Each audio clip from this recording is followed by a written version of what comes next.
السلام علیکم ورحمۃ اللہ۔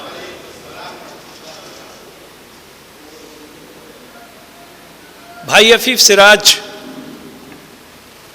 بڑے گہرے دوست ہیں اور بہت محبت کرنے والے، اور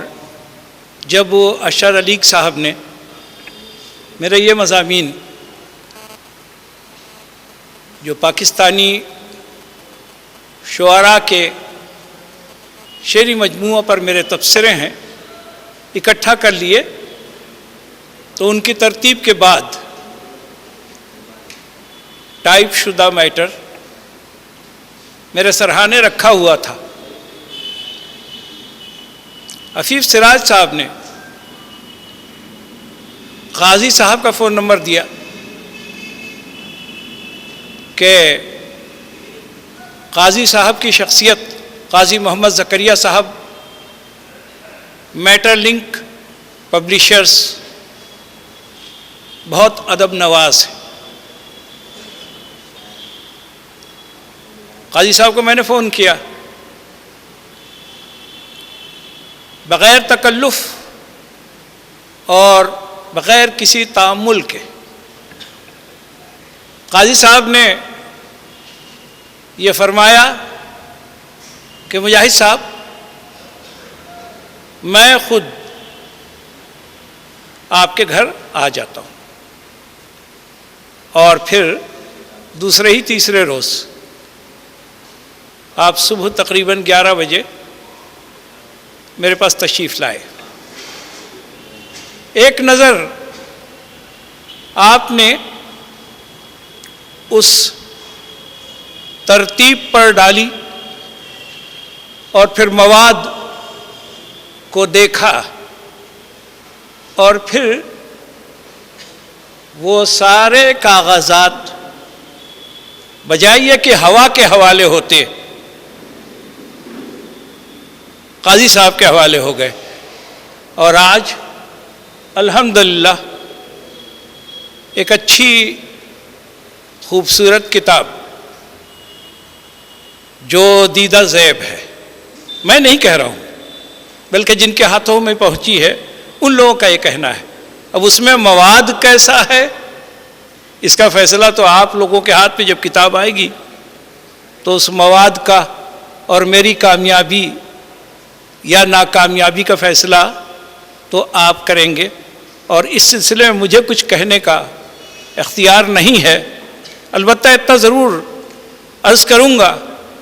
کہ اس سے پہلے میری جو پہلی کتاب حرف معتبر، وہ تخلیقات پاکستان سے چھپی، اور اس کے چند ہی نسخے جدہ میں مجھے مل پائے، باوجود وہاں جو مسائل ہوتے ہیں کہ کسی ملک سے اور پھر سعودی عرب میں کتابیں جلدی پہنچ نہیں پاتی۔ اس کے بعد دوسری کتاب جہاد، وہ ہمارے بھائی ڈاکٹر تابش مہدی صاحب نے چھاپی دہلی سے، اور اس کا اجرا بھی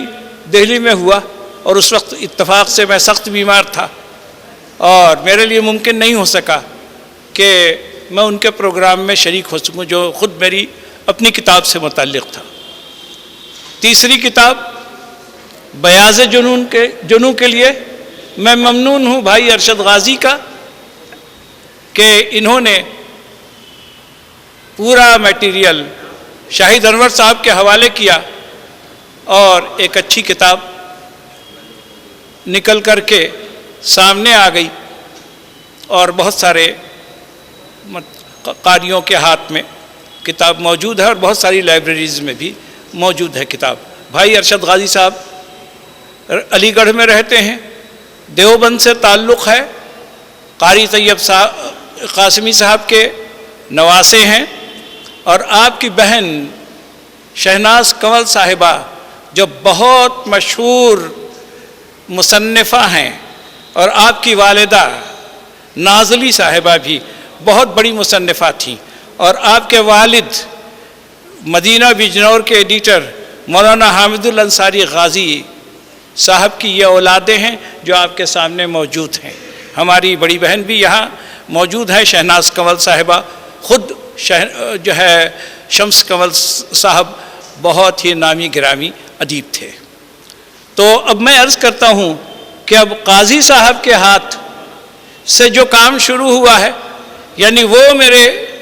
بے ترتیب مضامین جن کو مرتب کر دیا تھا بھائی اشر علی صاحب نے اپنی مہربانی سے، اور قاضی صاحب نے اپنی مہربانی سے اسے شائع کیا، ظاہر ہے اس کے لیے میرے جیسا آدمی بھاگ دوڑ نہیں کر سکا، کچھ تو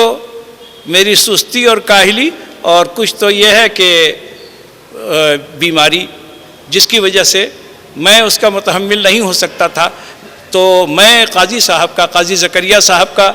اور بھائی ارشد غازی صاحب کا اور ڈاکٹر تابش مہدی کا، ان سب حضرات کا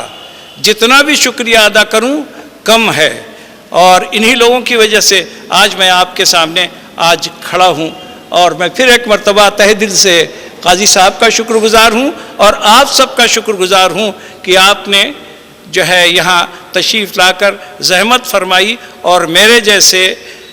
ایک ایسے شخص کو جو بالکل بے حیثیت ہے اور طالب علم کی حیثیت رکھتا ہے، اگر کوئی حیثیت اس کی ہے، تو آپ اکٹھا ہوئے اور